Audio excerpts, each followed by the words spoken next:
Hi everyone, my name is Jen Park and I'm with the Ramapo Catskill Library System. I have my photogs in the back here apparently, which I'm loving. My title is currently Government Relations Specialist, but it wasn't when I had my initial presentation. So I am revisiting that first presentation and essentially provide a very short roadmap of what's occurred for the past 7 years. And I'm going to try to do it within 20 minutes. So if you have any questions, you can always contact me after. So this is my pathway from a 2020 SENYCon presentation to a newly created position. All right, so the 2020 presentation, this is where my personal life and my professional life kind of came together. Back in 2018, there's my little people. In my hometown, the schools made an executive decision without consulting with the school librarians that checkouts from the school libraries were going to be changed. Instead of kids checking books out every week, they were going to check them out, as you can see, either every other week or every 3 weeks. And if you know anything about public schools, there are holidays, vacation days. And so what was really going to happen is what? Kids are going to check out books once a month, right? And so when this occurred, I was an academic librarian at the Mount, and my director was really supportive of my going ahead and, questioning like what was happening. So I did so, I had a great relationship with my son's school librarian, and I said, I just don't want to make sure, I'm not a school librarian. Like, I'm not going to pretend I know what you do. Like, I think you're amazing humans. Is this something that you're in support of? Because if so, then I'm 100% behind you. And she said, we were not consulted, right? This was an administrative change. We were not consulted. And so we did some grassroots organizing. So I put together, you can see here, the presentation had my husband, who was a teacher at the time in a high school, as well as a school library media specialist who lived in my town as well.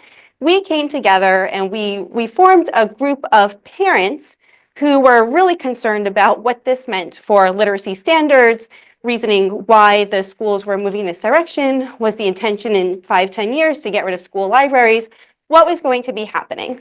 And so, we presented, we were very strategic with it, spoke with the board, spoke with administration, and essentially myself and Dawn, who's now in Texas, we were dismissed. So I was dismissed the first time after approaching the superintendent at a school board meeting and saying, I'm really concerned. This was after, I went through public comment and everything. I said, I'm concerned, what's happening. I don't think that this is the right decision, and here's why, I'm an academic librarian, whatever, I work with first-year students. And her statement to me was, well, we're going to have to agree to disagree. I'm like, okay. And so I connected with the director of curriculum, met with him, and he said to me in that meeting, we're going to have to agree to disagree. And I was like, oh. My response to that was, well, I don't. And we'll see where this goes. And so this is where it went. I connected with a number of professional organizations, ALA and JASL and JLA, just to make sure there wasn't something I was missing, right? I'm an academic librarian wanting to support school librarians. Again, I don't know what they know. And in fact, they said, you're not missing anything, right? This is unprecedented. What is happening here? Again, the board was more receptive. It was the administration who was not receptive to my approach, to parents asking what was happening, and we were getting nowhere. Gave them several months to respond, a lot of emails, a lot of phone calls, what have you. So again, I had said to the director of curriculum, we'll see where this goes, and I wasn't kidding about that. I got the media involved, right? So NBC had picked up our story after we wrote to them and, contacted them after writing press releases, writing op-ed pieces. We had a number of media involved with this, and the story really blew up. And so that kind of looks bad for the town, right? So what happened? It was reversed, right? So we had things reversed, and on top of that, which is amazing, so we had a personnel change. Our .8 librarian in one of the elementary schools now became full-time, which is huge. So of course, this was, a month-long process. It was very deeply involved with the process and leading the charge with it. But it also gave me experience when it came to grassroots organizing and advocacy, working with different professional organizations, working to parent strengths, how to build a website, and so on and so forth. So that when I moved to the Ramapo Catskill library system, which library systems support member libraries, public libraries, I'm in public system, we had a conversation after we did, my executive director, Grace Riario, and I had a conversation. Is it worth it for the system to have a government relations specialist, right? What was happening in 2021? We were coming through the pandemic where book challenges were occurring. We had been doing our normal advocacy with our elected officials, which was about a once a year to 2 to 3 times a year conversation. Hi, where are your libraries? Everybody loves libraries. So this was a great conversation, right? And we were determining whether or not it would be worth it to have a government relations specialist. So in order to make that determination, Grace said to me, you look like you really enjoy these meetings with the elected officials. Not everyone does.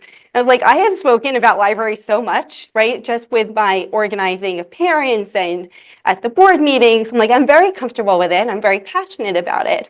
And she said, is this something you would be interested in doing full time? Like, yes, absolutely. But is it worth it, right? Does it make financial sense? Does it make strategic sense, and so forth? So in order to determine if we really actually had a deficit in that sort of area where it came to advocacy of libraries and, for our system level, I actually had an internship. So completely out of the box idea to do an internship to where I was like, if you're in at the academic world, there's embedded librarians. I was embedded into an assembly member's office. So once a week or so, maybe twice a week, I would be up in Albany in Assemblyman Brian Miller's office. And when we approached his office about this, they said, you want to do what? We don't have to pay you? I'm like, no. I'm still on payroll at the library system. I just want to learn about what happens. Like, I don't have a background in political science. I was a psych major. And to be honest, in high school, history was my absolute worst subject. So I didn't even grow up in New York. I'm from New Jersey. So I don't know anything about New York. So I was embedded into his office, and I learned about the legislative process, determined whether localized advocacy for libraries would be of necessity for us moving forward, and really determined how I could take what was learned within his office setting and apply it to us. So I was involved in advocacy meetings with a number of organizations. I attended different photo opportunities. I was reviewing legislation. I was having conversations with other elected officials, like just seeing what happens there that we're not knowledgeable about. And he kept saying over and over again, why don't you guys have a government relations person? Why don't you? Like, because this is who's calling me. This is who's meeting me. Like, it makes sense. So we brought to the board the importance of having a government relations specialist and the reasons why, what I had learned, the time, the commitment that it would take to make this successful, right? This is not like a part-time position. This would be really embedded full-time into moving the organization forward. And so whereas I had been the community engagement and talent development specialist when I began at RCLS back in 2020, I was now moved into the role of government relations specialist. So I would work at the state level in support of the New York Library Association. I would work regionally with library associations, and I would support member libraries in their efforts. So it was going beyond the book banning movement that we had seen occurring, but also doing more. So what's been happening? We created an advocacy plan that was essentially a roadmap of where we were going to go, what we were going to do, and that's available on our website. I have increased professional development opportunities for our trustees, administrators, and staff. This was for not just internal, like within our system level, but also external. So I'm supporting our member libraries in creating or even furthering their knowledge as it relates to the state budget, legislation, the bills, right? So we have more of a concerted effort to amplify voices in those areas.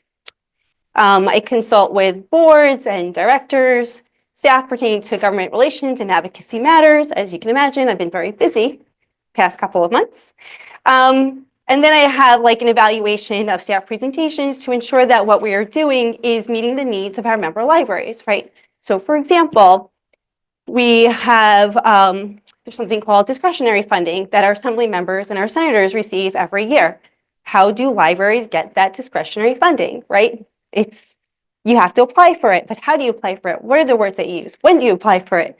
How much can you apply for? So that's all knowledge-based and continuing education or professional development that I provide to member libraries. Nope. Nope, this is not going to keep going. Sorry. Okay.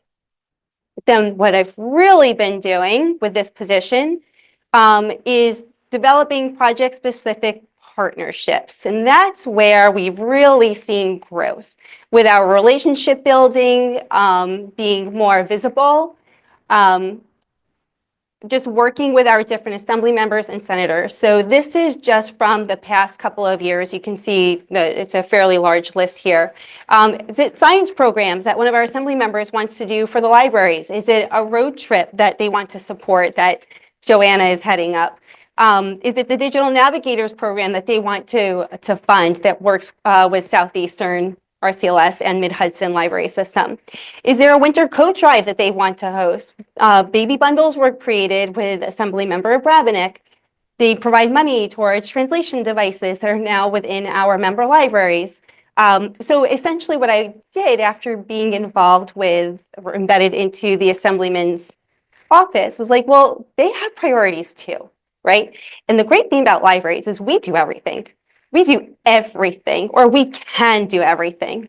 And so having those conversations and saying to them, what are you passionate about? Because we can make it happen.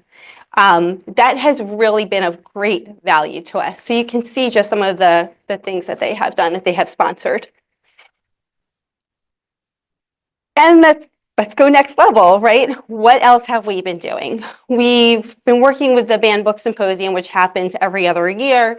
We work with Southeastern very closely on it, Mid-Hudson Library System, SUNY New Paltz, Duchess Bosse's. We've created an online store, Printify, where anyone can purchase items that are created by our marketing team. And by team, I mean our one marketing person.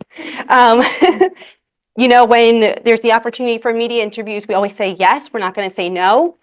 I brought on someone to do media training for us. So now that we're trained in how to move forward with those interviews. I write testimony as it relates to particular topics. So for example, written testimony saying that this bill is of great value, or this bill would be of negative impact to libraries. I assist with our strategic plan. You know, how can we take this position and embed it into our strategic plan? I work very closely with the New York Alliance of Library Systems. I'm on the legislative committee of NYLA, so that means that we now have further involvement in these organizations. And I was just appointed to the advocacy committee of the American Library Association. So that was really quick. I am happy to take some questions. I will say there is one of me for the state of New York in this area. The Tri-Li's, the city libraries, they have government relations departments. So this is a completely novel idea for libraries, and we're making it up as we go. So thank you, and I'll take some questions. Questions? Yes, Laura. Do you have any idea how much assembly members have access to for like press and reference? For a question, what? So for the LIF funds, the assembly members, I would have to take a look. It depends if it's minority or majority. Crest funds can be, that's hundreds of thousands of dollars. So it depends on, so what Laura's referring to, that's discretionary monies, right? So that's what I had referred to. I heavily recommend, I'm not telling anyone to do anything, I recommend applying for any sort of discretionary funding to further your projects that you want to do. Those funding pots, it depends on the budget for the year, depends on seniority, depends if they're majority or in the minority party, depends if there's assembly, senate, there's a lot of moving pieces around there, but always ask for money. Yeah.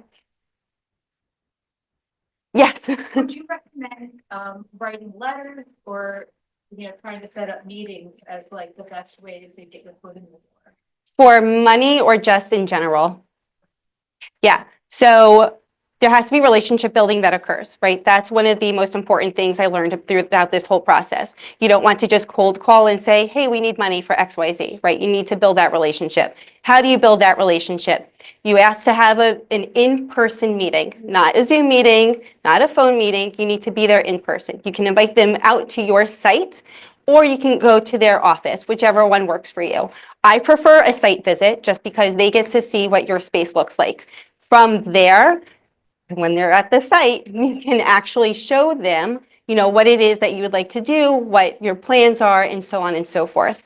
So it's a lot of, you have to build that relationship before you ask for the money. That's just the reality. And don't keep in mind, it's not just you that's asking for money, right? Everyone's asking for money. And I'll tell you right now, everyone's going to be asking for money with what is happening with the federal budget. So keep that in mind and be strategic in your language and your ask.